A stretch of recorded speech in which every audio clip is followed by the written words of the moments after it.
સુરતમાં એક મોબાઈલ સ્નેચરે 2 જ કલાકની અંદર 8 મોબાઈલ ચોરી લીધા છે.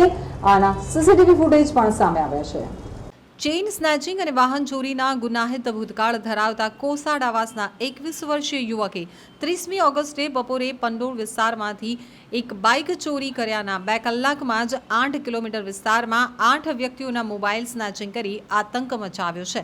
ભોગ બનેલા લોકો પોલીસ મથકે ફરિયાદ કરવા દોડી આવતા કતારગામ પોલીસે ફૂટેજને આધારે સ્નેચરને દબોચી લીધો હતો. આરોપી પાસેથી 83,000ની કિંમતના 8 મોબાઈલ ફોન તથા બાઇક પણ કબજે કરી લીધી હતી. પોલીસ સૂત્રોએ આપેલી માહિતી પ્રમાણે ગત 30મીએ બપોરે 2 વાગ્યાથી એક પ્લેટિના બાઇક ઉપર સવાર ગઠિયાએ રાહદારીઓને ટાર્ગેટ કરવાનું શરૂ કર્યું હતું.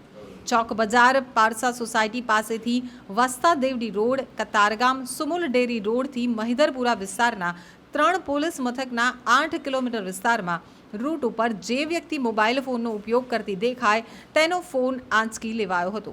2 જ કલાકના સમયગાળામાં 8 વ્યક્તિના મોબાઈલ ફોન આંચકી લેવાની ઘટનાને પગલે ભોગ બનેલા લોકો આ ત્રણેય પોલીસ મથકે ફરિયાદ કરવા દોડી ગયા હતા.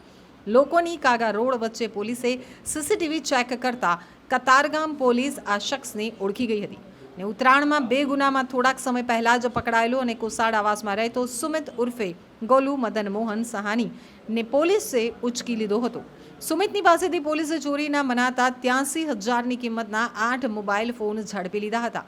જે બાઇક તેની પાસેથી મળી હતી તે પણ તેણે 1 કલાક પહેલા જ ચોક બજારના પંડોળ વિસ્તારમાંથી ચોરી કર્યાની કબૂલાત કરી હતી. પોલીસને શક છે કે આરોપીએ અગાઉ પણ ચોરીની ઘટનાઓને અંજામ આપ્યો હોઈ શકે છે.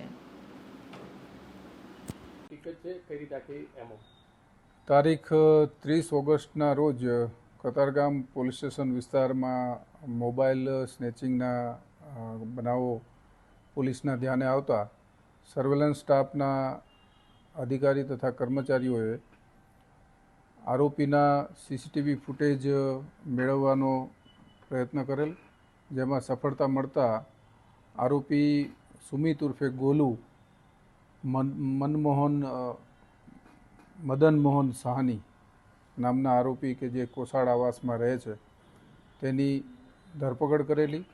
આ આરોપી પાસેથી કુલ 8 મોબાઈલ પોલીસે જપ્ત કરેલા અને એની પાસેનું મોટરસાઇકલ છે તે પણ ચોરીનું હોવાનું પૂછપરછ દરમિયાન જણાઈ આવતા બપોરના 1:30 વાગ્યાથી લઈને 2-2.5 કલાકના અરસામાં આ આરોપીએ વાહન ચોરી કર્યા પછી કુલ 8 જેટલા મોબાઈલ સ્નેચિંગના બનાવોને અંજામ આપેલો, જેમાં 4 બનાવ કતારગામ પોલીસ સ્ટેશન વિસ્તારના, 2 બનાવ ચોક બજાર પોલીસ સ્ટેશન વિસ્તારમાં કરેલા છે અને બાકીના જે 2 મોબાઈલ છે જેનું IMEI રન કરાવી અને એના ફરિયાદીનો સંપર્ક કયાથી ફરીથી બીજા કયા પોલીસ સ્ટેશન વિસ્તારના 2 ગુના છે એ તપાસ ચાલુ છે.